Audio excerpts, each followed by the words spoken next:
Неге бүгінгі заманда жырламайсыздар мысалы? Ананың жазған шығармасын мен жазам деген дүние, ертең оның алған медалін мен алам деген ауруға ұласады. Геніміз тек сол трагедияны қабылдайтын секілді. Ақын дейтін төмен қарап ін қазып жатқан күріш шыққан емес қой. Ол да күнге қалықтап ұшқан қыран ғой. Жалпы халық қалай қолдауы? Енді тиражы қанша қазір газеттің? Оны ақиқатын айту керек, құлау үстінде. Кешегі өткен табылды досым, сол туралы жазу ойында бар ма? Әр ауылдың өз табылдысы бар.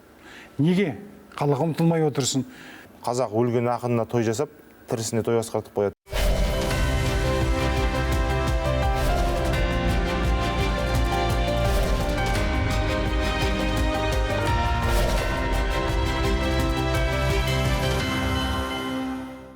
Армағайын хабар эфирінде көзқарас, мен Мақат Садық.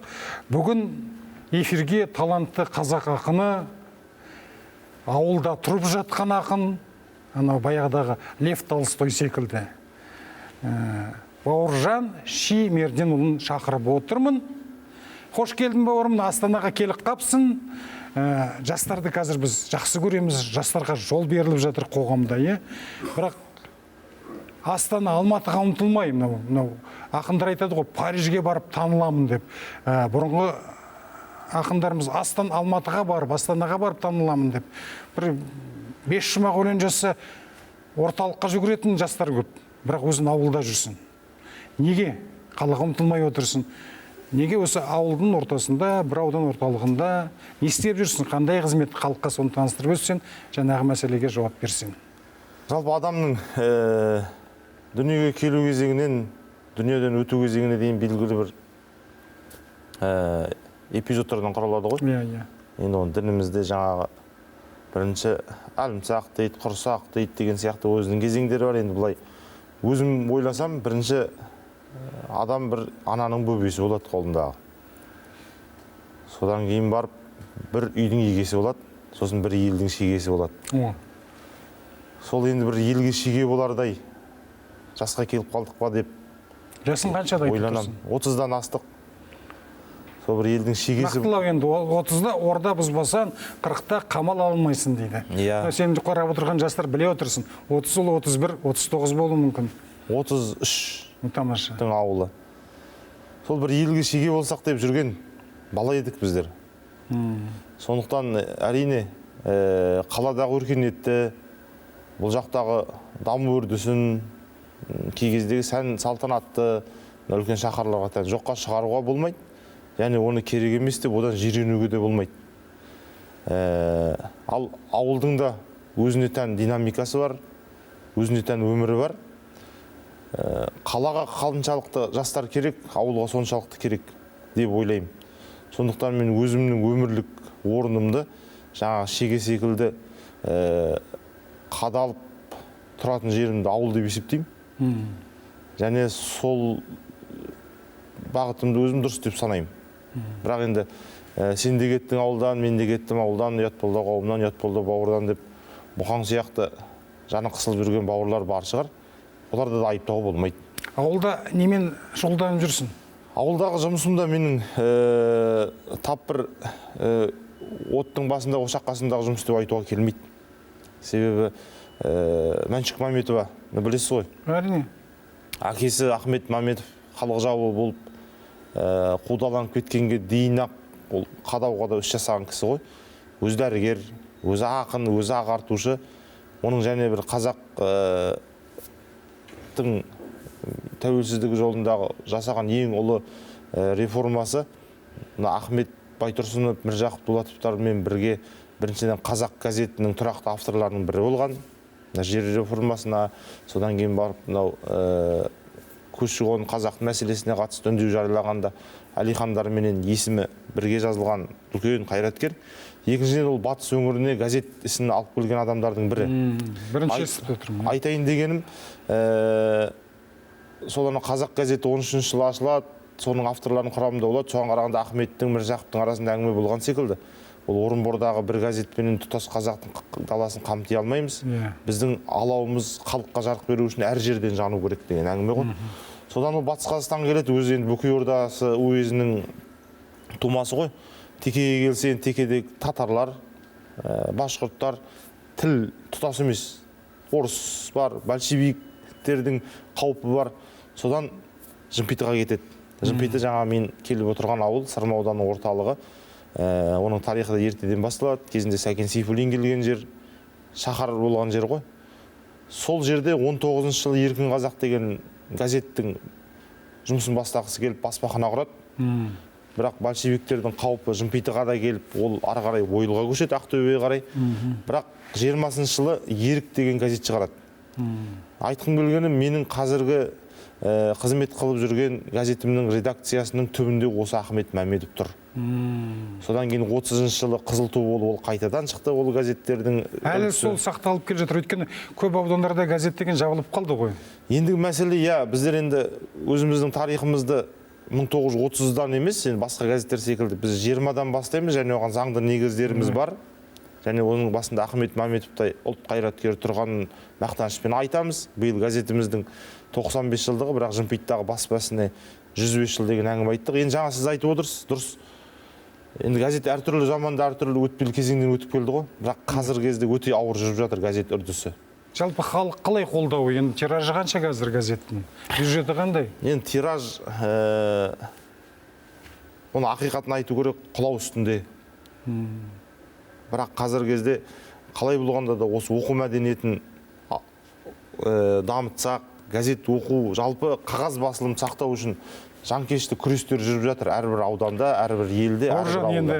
Енді әдемі айту бар, бірақ іс керек сөзден гөрі. Сол Жымпитыда мысалға мықты азаматтар аз емес. Баяғыда Мұхамеджан Стиралин туралы мен деректі фильм жасағам. Сол бір-екі татар кәсіпкерлері көмектесіп, қазақтар да көздерін ашсын деп газеттерін шығарған, сосын қазақтар араласқан. Кәсіпкерлер қалай енді, мынау үлкен шығын емес қой газетті шығару, енді аптасына бір шығасыз? Газет шығару үлкен шығын емес. Аптасына қанша шығасыздар? Газет шығару енді үлкен шығын емес деп тағы да айтуға болмайды. Қазіргі кезде баспа шығыны бар, басқа шығыны бар, тарату бар. Қанша енді біліп отырсын ғой, мысалға халық біліп отырсын. Математикалық есебін айта берсең? Математикалық есептен біздер енді жалпы тек қана аптасына бір шығасыздар. Сырым ауданының емес, жалпы қазақ аудандарындағы газеттің мәселесіне түгел жалпылама бір сипаттама берсек, апталық газет бір рет шығады. Бұл жерде мәселе материалдық газеттің экономикалық тәуелсіздігін шешу, ол бірінші мәселе. Екінші мәселе оқу мәдениетін сақтау деген мәселе бізді көбіне қинап тұр. Себебі қазіргі кезде енді әрбір аудан, облыстағы басылымдар жеке дара серіктестіктер арқылы жүзеге асып жатыр. Кезінде Ахметтер азамат серіктестігін құрып газет ұстаған өздеріңіздікі секілді. қалай мысалға? Біздер Жайық пресс жауапкершілігі шектеулі серіктестігі Батыс Қазақстан облысындағы 12 ауданның газеті мен 2 облыстық газетті біріктіріп отыр. Орталықтан бөлінеді ғой. Иә. Содан кейін ол мемлекеттік жаңа қаржыға үміт етеді. Сосын мемлекеттік саясат, бұқаралық ақпарат саясат қарынан қаражаттан біз өз еншімізді әйтеуір тармасып алып, сол арқылы күн көреміз. Содан кейін газетке жазылуды ұйымдастырылады. Содан түскен қаражат бар, сонымен жайлап әйтеуір өмірін сақтап келе жатыр. Енді газеттің экономикалық тәуелсіздігі, ол жаңа айтқандай, ол басы бөлек мәселе. Ол мемлекет шешейін десе, бір-ақ күнде шешіп тастайтын шаруа. Бұл жерде сіз мысалы ағартудың бір өкілі сізсіз, себебі журналистсіз. Енді кеше президент айтты ғой, журналистің бәрі ағартушылар деп. Вот міне. Бұл жерде халықтың оқу мәдениетінен алыстап бара жатқаны бізді де сізді де алаңдату керек деп ойлаймын. Себебі газеттің ар жағында осы үлкен шаруа тұр. Қазіргі кезде әлеуметтік желідегі әлем көбіне оңай көрінеді, әдемі көрінеді, және қолжетімді көрінеді. Бірақ қалай болғанда да қағаз басылым ұстау, ол газет болсын, ол кітап болсын, ол журнал болсын, сол қағаз парақтау деген ұлы үрдістен айырылсақ, біздер қоғамды кері арнаға салып аламыз деп ойлаймын. Ол енді газетті сайтқа да айналдырып жүруге болады деп қазір білгіштер айтып жатыр ғой. Мен сұрайын дегенім мысалға. Қазір біз ағартушы болған соң, жаңағы зиялы қауымбыз дейміз ғой өзімізді. Халықтан көшілгері болуымыз керек. Енді құрғанда екі сатыр ілгері болып тұруымыз керек қой алға қарай. Бірақ қазір мобиль телефонмен барлығы болып жатқан дүниені сенен бұрын біліп қояды. Айтып жатқан әңгімені айтады, ескінің әңгімесін айтып жатыр деп. Кешегі алаш қайраткерлерін айтасың. Олар енді қараңғы халық қазақ көгіне өрмелеп шығып күн боламын. Күн болмасам адам болмаймын деп Сұлтанмахмұт Торайғыров айтқандай барлығы биікте тұрды ғой енді, олар шетел көрді. Қазір қоғам сондай шарайына бәрі бірдей болды. Осындай сәтте ағартушылық ісі алға қарай жүру керек секілді. Мемлекеттің жасап жатқан игі істерін халыққа айту керек, тек жамандай бермей. Өйткені жамандасаң, ол үйінде көрпені ораната жата береді. Жақсысын айтсаң, жақсыға ұмтылып таласады. Мен қазір оқимын, мысалға біздің ұлттық қорда биыл 77 миллиард қазақ үшін қасиетті доллар жиналады. Бірақ біздің ақындарымыз тек табиғатты жасады, махаббатты жасады. Алаш қайраткерлерін жазып, өзінде мысалға драманы жасап жүрсін. Енді өткен тарих қажет, бірақ бүгінгі заман, бүгінгі келбет кім жасайды деп тұрсыз ғой? Бүгінгі келбетке келетте мен бір жас ақындарды осы эфирге шақырып сөйлесіп тұрам өзін секілді. Сөйтсем айтады, бүгінгі заманды жасасақ, бүгінгі мынау игіліктерді орындатсақ, бізді сатқындар деп айтады деп. Бірақ Мұқағали Мақатаевтай өзін жаңағы бір тұтасын, ел іші бар, Мавры бар. Оқысаңыз керемет шығармалар. Егер сондай Мұқағали секілді, мысалы қазіргі замандағы ұлттық қор, адал азамат жасасын, бірде мемлекет сыйлық аласың. Енді кезінде Мұқағалиді ел іші пен Мавры үшін мемлекет сыйлық алуға болар еді. Бірақ жағдай басқаша болды. Мұқағалидың бәлкім кішкене өмір көкпелеп, кішкене ақаннан тартып жүру де солдан шығар, әділетсіздіктің болмауынан. Қазір енді былай қарасам бәрі қалыпты. Неге бүгінгі заманда жырламайсыздар мысалға? Мұқағали пір тұтқан, ол да жырлады ғой мысалға. Оның әрбір шығармасы сол дәуірге арналған. Бірақ классикалық болған соң, әлі күнге дейін өз рухын жоғалтқан жоқ. Мағжан Жұмабаев та солай. Солай ғой? Не дейсің мысалға? Енді жаңағы халықтың көзін ашу керек деген нәрсені халыққа дайын, қалай айтсақ болады, дайын ұстаным дайындап беру, дайын пікірдің жолына салып беру дегенге келіспеймін. Халықтың өзінің пікірі болу керек. Бізде ең басты дүние пікір жоғалып бара жатыр. Пайымдау жоғалып бара жатыр. Ол пікір болу керек, бірақ жоғалып бара жатыр. Себебі біздер қазіргі кезде мына әлеуметтік желінің ең бір үлкен зияны біреудің ойлағанын өзіңдікі деп ойлау ең үлкен кесел болып бара жатыр. Егер біз осыдан арылсақ, жаңа сіз айтып отырған мемлекеттегі түйткілді мәселелермен бірге табысты тұстарды да көрер едік. Бірақ біздер қазір қандай ракурстан қойып тұр, мына оқырманы көп, блогерлер, я болмаса желідегі белсенділер деп айтайық, жалпы контент жасаушылар. Халық сол ракурсты қана қарап тұр. Ал негізі енді ақыннан бөлек қарапайым адамның да көрейін десе көңіл терезенің бәрі ашық қой. Бір терезеден қарай беріп, жан жақтың терезесіне қарауға болады. Ал енді жалпы заманның келбетін жасау, ол дейтін үлкен дайындықты қажет ететін жұмыс деп ойлаймын мен өзім. Енді көргеніңнің барлығын осылай екен деп қала беруге болмайды. Оған меніңше сәл болса да өмір тәжірибесі керек. Енді әрине жастық жалынменен жырлай салуға болады. Ол былай екен, былай екен. Лермонтов 27 жаста өмір сүрді ғой. Пушкин сен 37 жас. Енді Сұлтанмахмұт Торайғыровты алып қара. Өзінің заманның картинасын жасап кетіп тұрсыз ғой. Иә, енді біз әлі жаспыз деуге бола қоймас деймін де.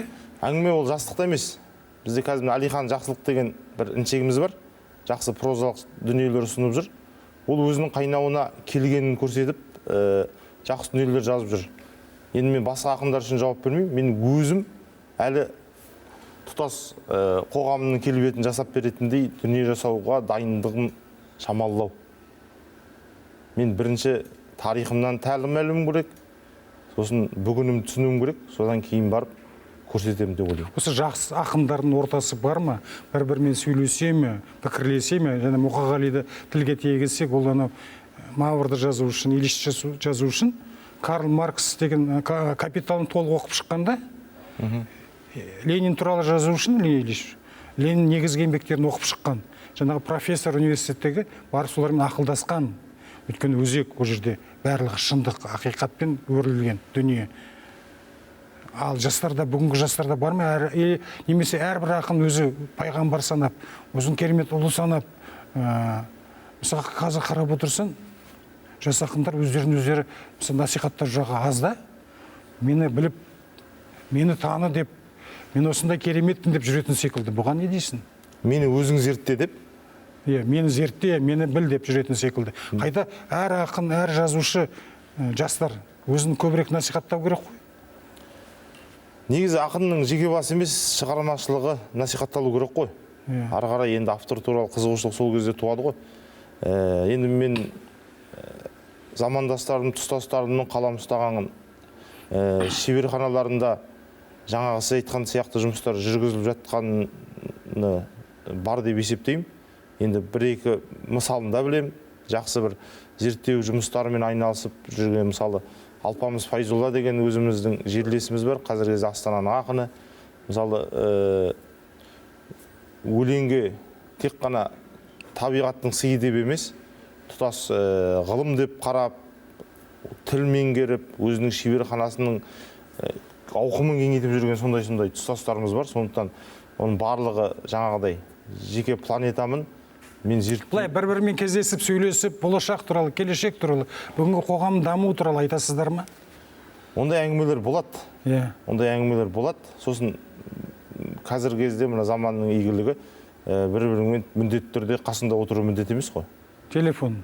Қазір әркімнің қай салада ізденіп жүргенін, не жазып жүргенін, одан бөлек өлең дәптеріндегі толғаныстарынан бөлек көңіл дәптеріндегі күрсіністері бар ма, әлде толқынды бір керемет сәттері бар ма, оның барлығын қазір бақылап отыруға мүмкіндік бар.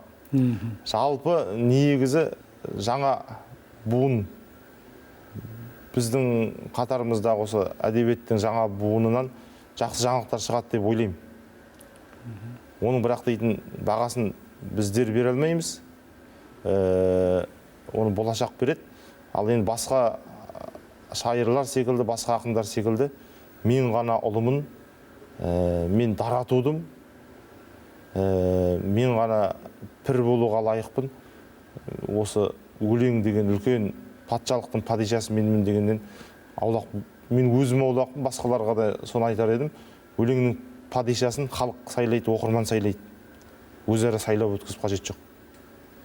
Бауыржан, осы қазір осындай жауап беру бұлай стандартқа айналған секілді,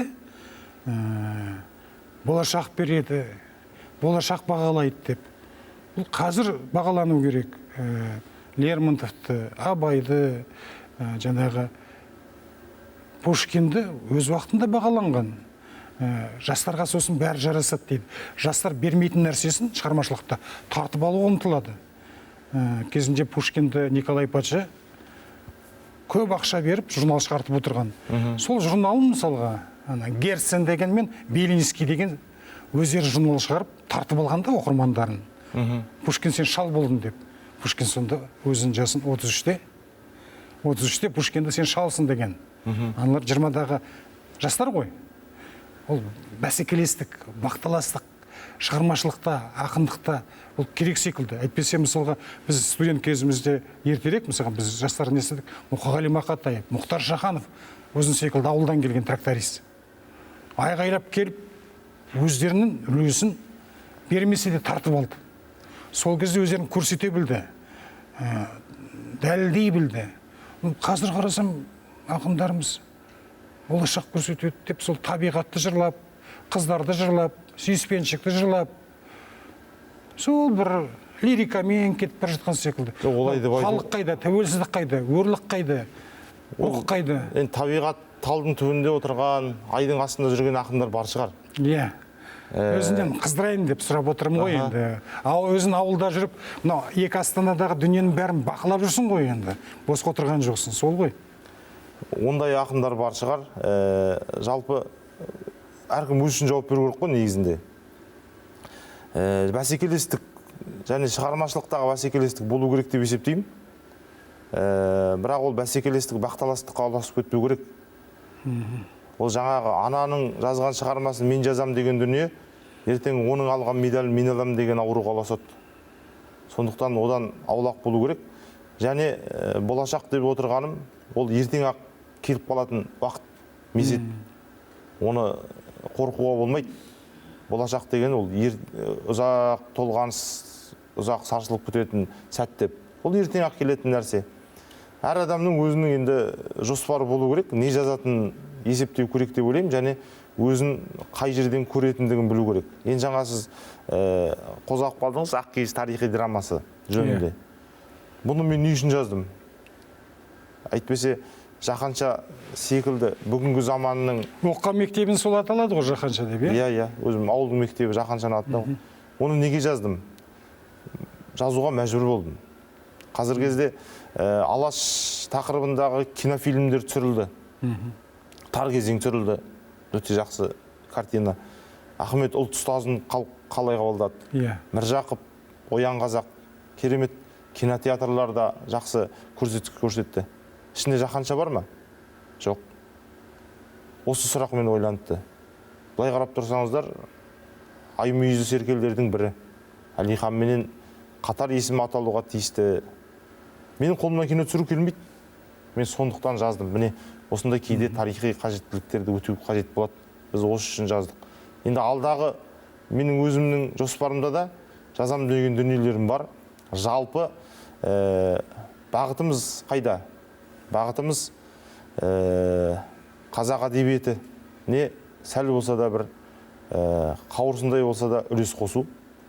Содан кейін сен қазіргі кезде не көп, мүмкіндік көп. Өзіңді алтын кітапқа енгізуге де болады, қолда қаражат болса. Өзіңді ғасыр адамы қылып жариялауға болады. Қазір қоғам сондай мүмкіндіктер беріп отыр.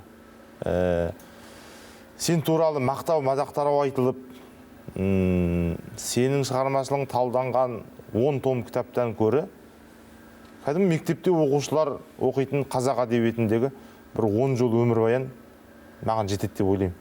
Менің мысалы өзімнің болашақтағы армандаған биігім сол.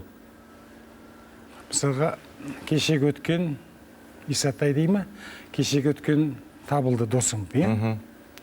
Сол туралы жазу ойында бар ма? Мен сұрайын деген, біз енді бірге оқыдық, курстас болдық, талай қызықтар, думандар бастан өтті.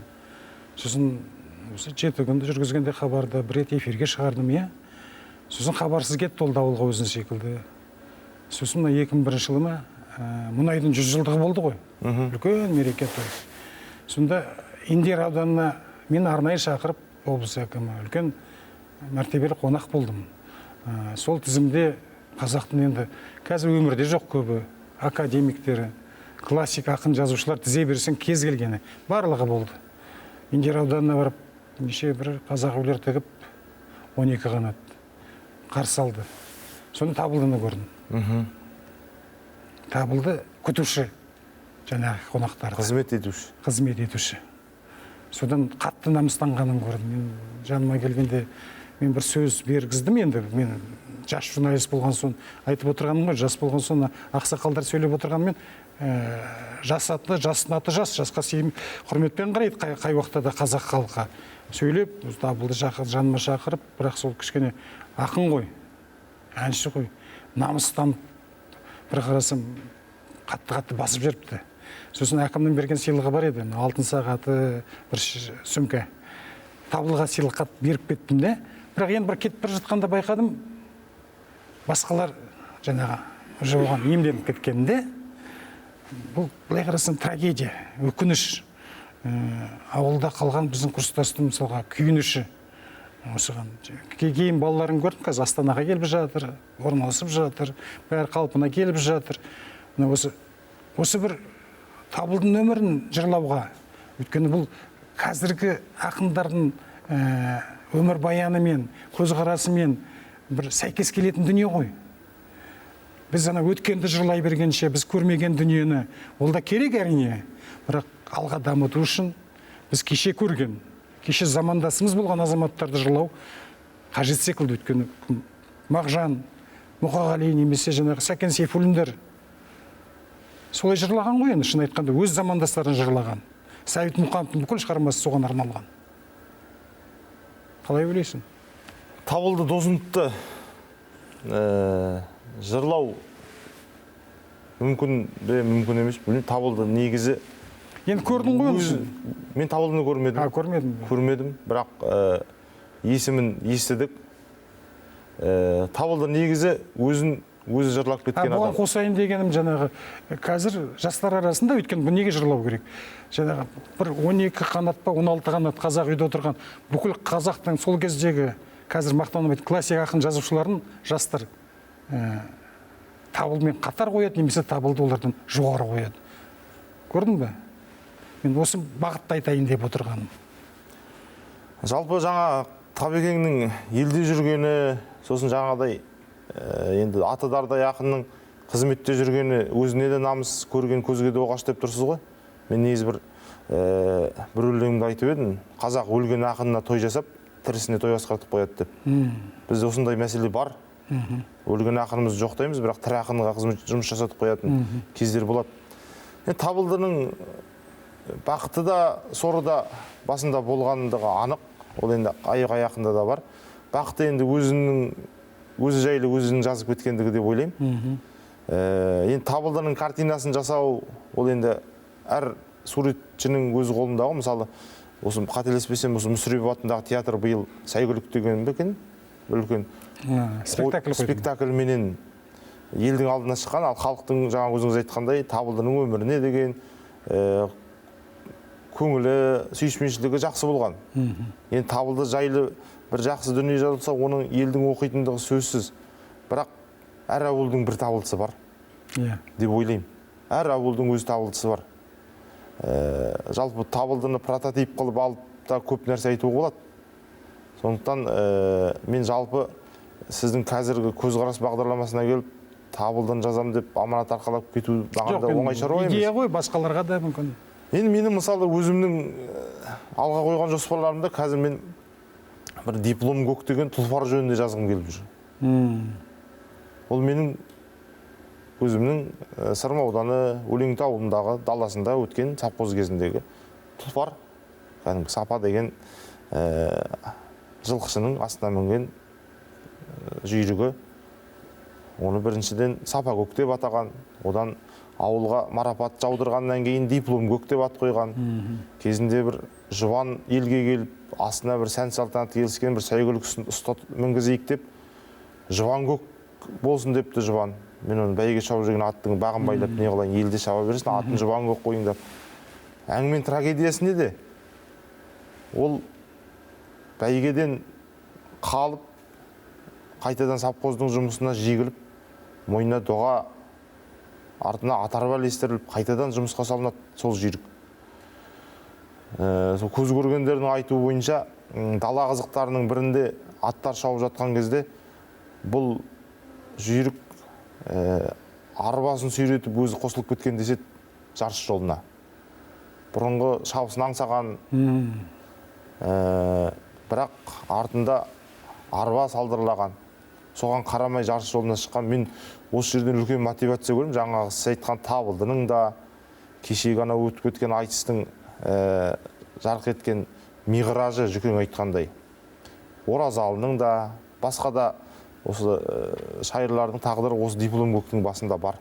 Өмірдің бәйгесінен қаласың, мұңменен қайтадан мұңыңды сүйретіп, арманыңды сүйретіп, қара басыңды көтеріп, қайтадан өмірдің жолына шықпай, сенің жан жараң жазылмайды. Осы жерде мына жүйріктің жаңағы арба сүйретіп, жарыс жолына шыққаны, мысалы, маған үлкен көп картина елестетіп тұр. Мен мысалы, осыны өз деңгейімде үлкен бір поэма қылып жазғым келеді. Енді өзім ойлаймын, алдағы осы үлкен бір әдеби туындының біреуі осы болады деп. Бұл поэмен енді әйгілі Қош бол Гүлсарының деңгейінде әлемге танылсын деймін. Қош бол Гүлсарыны оқыдым. Сол Қош бол Гүлсарыдағы Гүлсарының иесінің тағдыры, оның жүйрікке деген махаббаты менен басында қызметтің қамытының екі ортасындағы күйзелісі, содан кейін жаңағы шолақ белсенділердің қамшысын қайырып ұстап алып, сәл бір билік қолына тиген кезде соның қолындағы асыл жануарына деген көз алартуы, осының барлығы да жаңағы біздің ауылдағы жүйрікпенен өте жарасады. Енді ол халықаралық деңгейге жеткеніне тілектестігіңізге рахмет. Жалпы өзіңіз айтқан Табылдыны танитын, жалпы осындай тағдырының тауқыметін тартқан, сосын бір қараңғы күйеленген терезені бұзып жарық етіп, жарыққа шығып кеткен, жарыққа ұмтылған ақындар, терезенің әйнегі денесін қан жоса қылып кетсе де еркіндікке жетіп ауасын тыныстап тұрған шайырларды елестететіндей бір дүние болып қала ма деп ойлаймын. Өзімнің жаңағы сол сәйгүліктің бойына көп нәрсе сыйып кететін секілді көрінеді.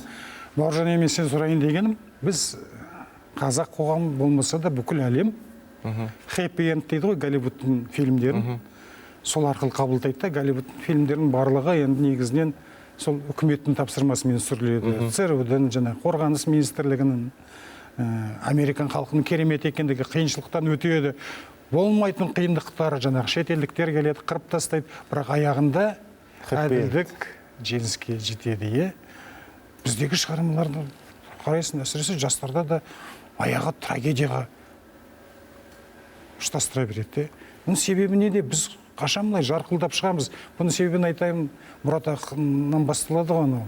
Еділді келіп алғаны, не дейді? Етекке қолды салғаны, ойылды келіп алғаны ойындағысы болған. Иә, Мұхтар Әуезов айтқан 100 жылдық зар заман деп. Мен кезде ойлаймын, 100 жылдық зар заман емес, анау Қорқыт ата, Асан атамыз бар ғой, аяғы жоқ, қолы жоқ, жылан қайтып күн көрер деп зарлайтын да. Құйрығы жоқ, жалы жоқ, құлан қайтып. Сосын анау көш келеді, көшкен сайын бір тайлақ бос келеді деп.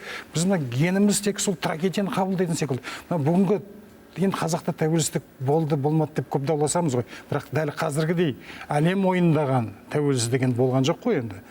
Осы сәтте бүгінгі ақын жазушыларымыз, жастарымыз көтеріліп, болашағымыз жаңағы мәңгілік деп жатырмыз ғой.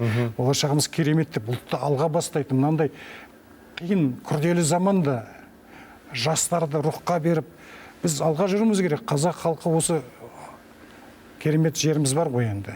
Осыны қорғап, жер байлығымызда өзін тұрып жатқан батыс аймақ мұнайдың соның арқасында Қазақстан күн көріп отырған, жасыратын ештеңкесі жоқ. Барлығын алға бастайтын қазақ жастары бірігейік, алға жүрейік, оқиық, тоқиық. Өйткені қазір жердің үлкендігімен емес, мидың керемет істеуімен, технологияның болуымен есептелетін заман болды ғой. Не дейсіз бұған? Оны өте дұрыс айтасыз. Бірақ заманның жетістіктерін көруді және оны насихаттауды ақындардың, жазушылардың мойнына жүктеу міндет емес деп ойлаймын. Ақын жанды халық қой.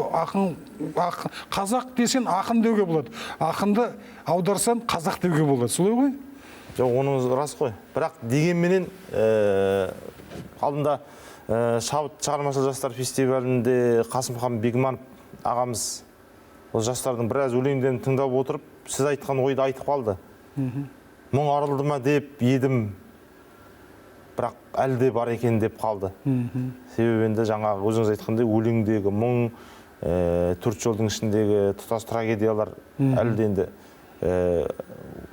кетпей тұр, және ол тұстастар бір-бірін оқығанда тап білінбеуі мүмкін, бірақ өздеріңіздей аға буын бір-екі бетін шолып шыққанда қазіргі қазақтың жастар поэзиясының бетке соғып тұрған болуы мүмкін ғой.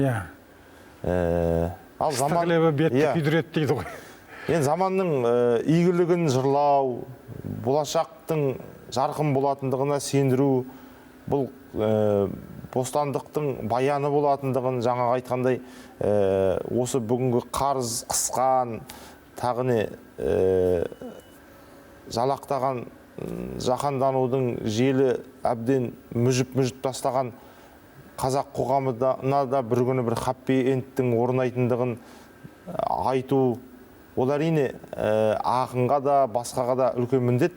Бірақ қазіргі кезде оны айтып отырып емес, қазақ жастарында осы игіліктерді іс жүзінде қолданып жатқандар да бар ғой, оны да мойындауымыз керек қой. Жалпы негізінде шабыт деген нәрсе болады, талант деген нәрсе болады, басқа бір адам бойында күш деген нәрсе болады, ептілік деген нәрсе болады.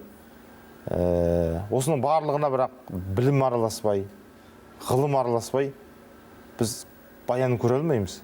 Қазіргі кезде осыны терең түсінген жастар әлемнің тілін меңгеріп, кәдімгідей бір ауылдан екінші ауылға атпен барғандай әлемнің бір мемлекетінен екінші мемлекетіне барып, және жоғары жалақысы бар, кәдімгідей жұмыстар жасап, заманның игілігін біздер айтпай-ақ тұтынып кеткенде жастар Ал енді бар. жаңа дастан, поэма жазып жүрсің, солар жазу үшін қанша кітап оқисың, қаншама ғылыми еңбектерді қаралайсың.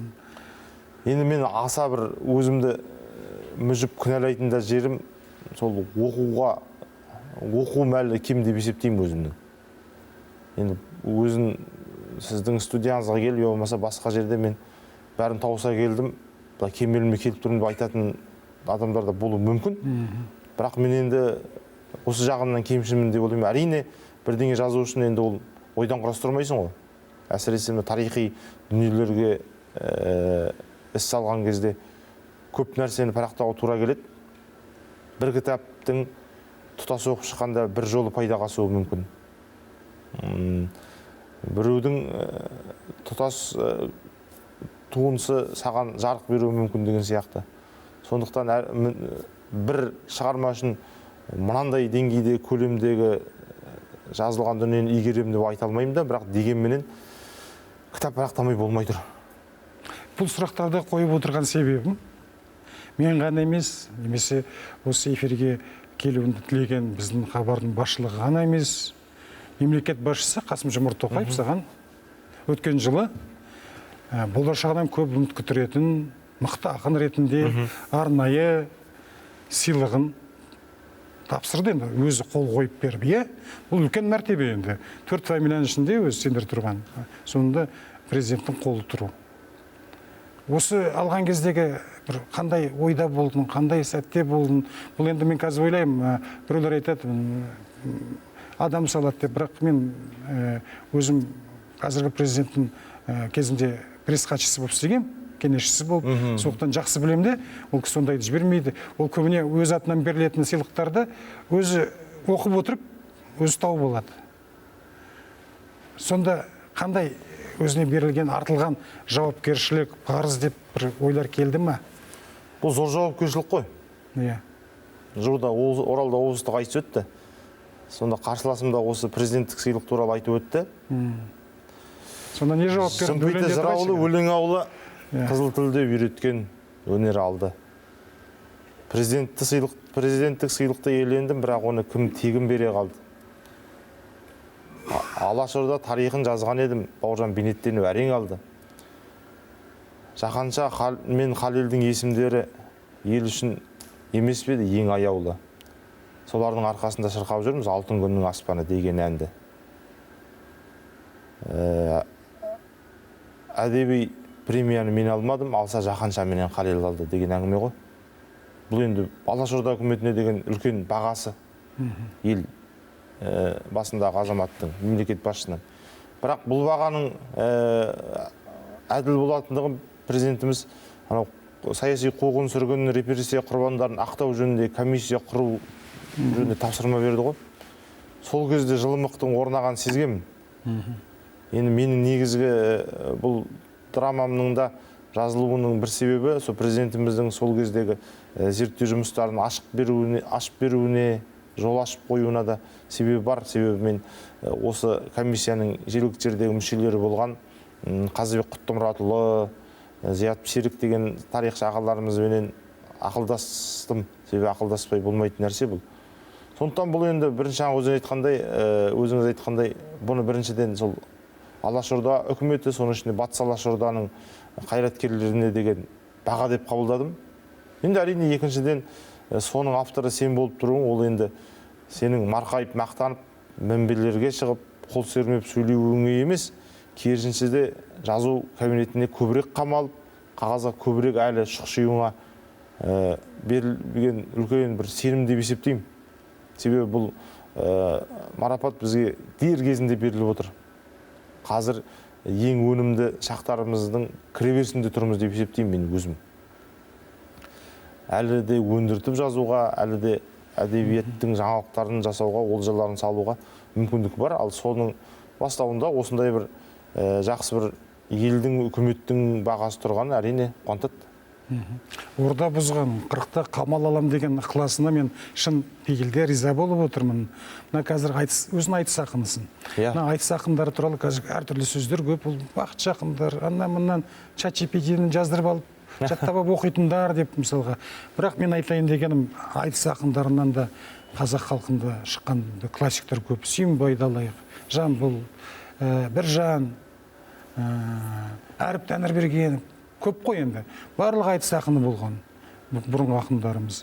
Ал қазіргі айтыс ақындарындағы парыз қандай деп ойлайсың? Өзің мысалға жүлделер алып жүрсін. Жүрсін ағам рахмет деп қойып, ол да біздің замандас ұстазымыз ғой. Мен бала күн Гельштадт деген нәрсе болады ғой. Гельштадт. Ақ-қара түсті рекорд деген теледидардан Жүкеңнің дауысын естіп құлағымызды құйып өстік. Сонда менде арман болды, сахнада Бауыржан Шермединұлы деп жүрсін қашан айтады екен деген. Сол арман ақыры Алланың қалауымен орындалды ғой. Енді жаңа сіз айтып отырсыз, Сүйінбай бар, Жамбыл бар, Жамбыл айтыстың классиктері деп. Бүгін классик жоқ па? Кімдерді мойындайсың, айта қойшы. Осы сұрақты сіз маған қойып отырсыз. Бұның бір себебі бар. Міне халық жалпай жақсы көріп кеткендер енді бір-екеуі бар, енді депутат болып жүрген. Басқа адамдарды ешкім айта қоймайды да. Міне, біріншіден ел айта қоймайды, екіншіден жазу, сызудың басында жүрген біздің өзіміз біле қоймаймыз. Неге? Себебі енді қазіргі қазақ айтысы зерттеліп жатқан жоқ. Мәселе осыда болып тұр. Енді мен Жүкеңменен осы Бауыржан Қалиолла мырзаның 45 жасына орай біз енді еліміз ғой деп Ақбоз деген бір кітап құрастырдық. Сол кітаптың беташар сұхбаты Жүкеңмен болу керек болып, елден келіп Алматыда Жүкеңнің жанында жатып бірер күндей сұхбаттасқам. Осы жөнінде сұрақ қойдым. Жүкеңге мынандай сұрақ қойғам. Қазіргі кезде қазақ айтысының бүкіл алтын қоры, сосын бүгінгі қазақ айтысының бүкіл қазынасы ютубқа ғана байланып тұр. Ютубта ғана тұр. Не хабар арнасында 6 ай бойы жүргіздік қой, бірақ халықтың қарауы сол керемет деп айта алмаймын. Жоқ, әңгіме былай ғой. Оның да енді өздеріңіздің алтын қорға енгенменен негізі көрсетілім ютуб арқылы ұсынылады ғой. Әңгіме мынада болып тұр. 6 ай бойы. Жекпе-жек тамашаладық қой, Айбек ағам алды, Еркебұлан екеуі финалға шығып. Әңгіме мынада болып тұр. Халық қарасын жақсы, айтысқа ашық қойсын жолды жақсы. Бірақ ақындарды объект ретінде зерттеу бізде осы жоқ. Айтысты зерттеу институттары жоқ. Осының кесірінен біздер қазіргі айтыстың классиктарын бағалап анықтай алмай жатырмыз. Себебі халықтың, елдің шулап, құрметтеп айтыстағы әрбір сөзіне берген реакциясына бола кейде ақындарды үздік екен деп жатырмыз. Бірақ ол не айтып жатыр? Сәтті сөз, сәтті тіркес. Мысалы, алтын домбыраның 3 дүркін иегері Мұхтар Ниязовтың әрбір сөзі мақалға, мәтелге бергісіз деген бағаны айтып жатады. Журналистер де айтады, халық та айтады. Қотыр қолға жараспас қола жүзік, қотыр қойға даладан қора қызық деген сияқты дүниелер. Қандай мысалы, керемет деген сияқты ғой. Бізде осы айтысты біріншіден қазақтың ауыз әдебиетінің осы қазіргі болып жатқан айтыстардың қазақ ауыз әдебиетінің ең үлкен арнасы ғой, құйылып жатқан. Осыны қағаз бетінде сақтап қалу деген үрдіс жоқ. Әр ақын өзінің жазған, айтысқан өзі жинап жүр. Мемлекеттік деңгейде бұл қазақ ауыз әдебиеті ғой. Бұл да 21 ғасырдың басындағы қазақ ауыз әдебиетінің үлгісі. Осыны хаттайық деген ынта пейіл байқалмайды. Біздер қазір айтыстан айтысқа ғана. Мемлекет неге істемейді дейсіз ғой енді? Ол мемлекет неге істемейді дегенде мемлекеттің байлығы емес пе енді ол. Мұнай қандай байлық, өлең сондай байлық меніңше. Енді ертең YouTube жалпы етіп жойылса, мына ақындардың айтқан айтыстарын қайдан аламыз? Өздерін қайтадан шақырып, алдындағы айтысты қайталаңдар деп айтамыз ба? Бауыржан, мен енді сен де ел арасында жүрсің, бізде жүрміз. Мынау ақын зиялы қауымдарымызда мемлекетті тәуелсіздікті жырлауда кішкене аздап үлес қосады деп бағана айтып өттік қой енді. Бүгінгі заманды жырлауда. Бірақ бір адам өліп жатса, қайтыс болса енді. Бір адам юбилей болып жатса, мысалы сен де жаңағы мәселеде айтысың. Мемлекет қайда? Қайтыс болса президент көңіл қайта айтып па, мемлекеттік кеңесші келе ме екен, министр келе ме екен деп билікке қарап қалады да. Ал енді заман тынышта мен неге мемлекетті тегін жырлауым керек, неге осылай болу керек. Қазір мен мақтай бастасам осы қоғамдық мемлекеттік реформаларды халық мені түсінбей қалады деп шыға келеді. Бұл өзі 200-лік емес пе? Жоқ, бұл 200-лік емес. Осыған не айтасың? Мен жаңа сөзімді аяқтай алмай қалдым. Жүкең туралы неге әңгімені бастадым?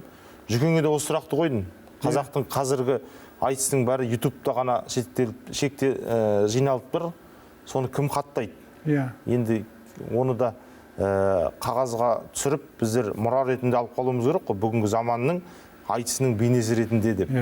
Сол кезде Жүкең айтты, мен өзімнің миссиямды атқарып құтылған адаммын деді. Ендігі жұмыс сіздердің мойындарыңызда деді. Сондықтан қазіргі енді осы айтысқа жанашыр азаматтар жалпы мемлекетке керек емес дүние болса, мен мемлекетті бұл іске мүдделес қылмас едім. Бұл мәселеде Бауыржан, енді айтысқа бөлінетін бюджет және спонсорлардың қаражаты бар ғой.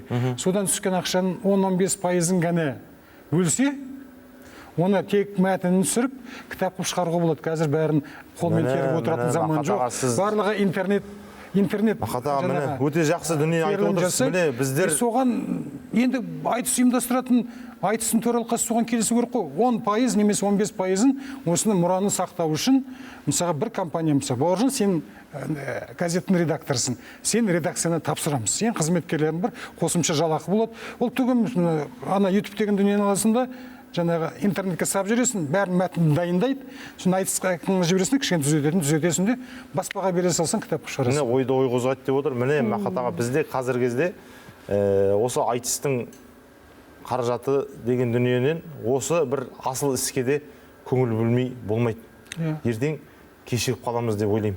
Сондықтан осы іс жолға қойылса, айтыстың классиктары ендігі заманның кімдер, және олар не айтып жүр, және манадан бері маған сұхбаттың басында қойып жартымды жауап ала алмай отырған сұрағыңыз бар ғой. Бүгінгі заманның поэзиялық картинасын неге жасамаймыз деп. Айтысқа барсаңыз жасалып жатыр. Бүгінгі заманның түйткілінен бөлек қазіргі заманның келбеті өте тамаша жасалып жатыр айтыс арқылы. Себебі ақын дейтін тек қана бір төмен қарап ін қазып жатқан күріш шыққан емес қой. Ол да күнге қалықтап ұшқан қыран ғой. Ол да жарыққа ұмтылады. Ол да жақсылықтарды жырлайды. Жырлағанда да ақындардың өте тамаша дүниелері бар.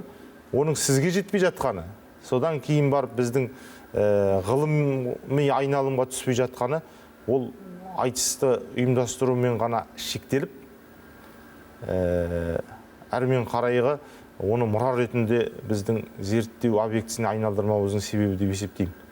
Ол енді жазба поэзия емес, айтыс деген ауыз әдебиетінің үлгісі, және ол заманмен бірге тыныстап тұр ғой қазір. Біздер осыны қолға алуымыз керек. Жаңа айттым, мұнай қандай қымбат болса, қара мұнай, қара өлең соншалық қымбат қазақ үшін. Мүмкіндігі бар екені белгілі. Енді бағанағы сұрағым 200-лік емес пе деп. Біресе билік керек болады, өлген кезде, той кезде, салтанат өткізерде. Ал енді былай басқа уақытта мен биліктен алыс жүргенмін, мен халық жағындамын. Әрбір ақын жазушының міндеті тек билікті сынау секілді, оппозицияда болу секілді. Ана Мұхтар ағам Шахановтың тұлғасы туралы айтып өттіңіз. Сөз бен іске айырма салғандар шындығын жоғалтып алғандар дейді. Ақын енді сахнада да өтірік айтпау керек. Өмірінде де сахнадағы айтқан сөзіне сай болу керек. Әңгіме осы жерден туады. Ал әрмен қарай 200-лік деген нәрсені енді мен өзімнің жырымменен, өзімнің позицияма қатысты жауап беремін. Басқалар үшін мен ақтала алмаймын. Енді мына Европаның атақты композитор Моцарт, Бетховендер бар, е? Мынау Гёте, Бальзак дейміз жазушылар. Солар мысалға сол жердегі корольдердің тапсырмасымен жазған. Және де ол классикалық әлемдік жауһарлар болып қалды. Осындай мәселе болса дегенім ғой енді. Сондықтан да мына жас ақын жазушыларда тапсырыспен жазылған дүниелер де мысалға кейін классикалық дүниеге айналатындығын осы европалық үлкен ұлы мәдениеттің бір көрінісі деп көремін. Сондықтан да бүгінгі мемлекет тарапынан қазір үлкен сыйлықтар беріліп жатыр. Өзін жаңағы президенттің сыйлығын алдым өткен жылы. Осы саған үлкен бір рух беріп, қазақтың тарихында жазылатын алтын әріппен классикалық шығармалар жазуына септігін тигізсін деймін. Осымен бағдарламамды аяқтаймын, қадірлі ағайын. Біздің эфирде болған, өзін таныстырып айтып кетсең, Бауыржан Шермединұлы, енді Мақат ағамның көзқарасқа келіп, көзқарасыңды білдір дегеніңізге рахмет. Әрбір құрылған сұхбаттың, әрбір жасалған істің баяны болған жақсы. Сондықтан бүгінгі сізбенен біздің арамыздағы әңгімеден бір іс жасалса, оған қуанамыз. Және хабардың студиясына келіп айтқандағы ойымның бірі жаңағы қазақ айтысына қатысты жанашырлық. Біріншіден айтыстың ауылында жүрген бала болғаннан кейін, екіншіден қазақ әдебиетіне жанашыр жан ретіндегі айтқан пікірім жүзеге асып, жаңа сіз қосқан ой орындалып өзінің баянына жетсе, ол бір осы бізбен сіздің жарты сағаттық жүздесуіміздің бір жақсы үлесі болар еді деп есептеймін. Сондықтан өмір көзқарастан тұрады негізінде. Сондықтан көзқарасымыз сәйкес келіп жатыр. Бауке өзінің алдағы жылдарда да президенттен тағы да басқа сыйлықтарына ие болып, үлкен шығармаларын марапатталып жатқан кезде тағы да осы студияда кездесейік. Келесі кездескенше, қадірлі ағайын.